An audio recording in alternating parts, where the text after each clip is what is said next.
Truth and Facts with Banks. I know that y'all seen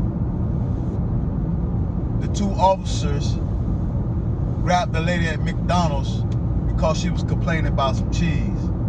So one of the officers took it upon himself to start punching the lady. I'm gonna let you ladies know that have husbands that's in law enforcement, that's in DOC. I want you to start checking out your husband's tattoos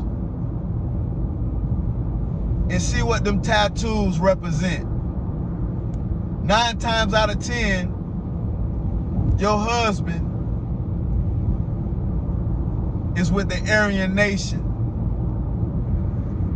He with some kind of white supremacist organization. Only thing I ask, just look at their tattoos.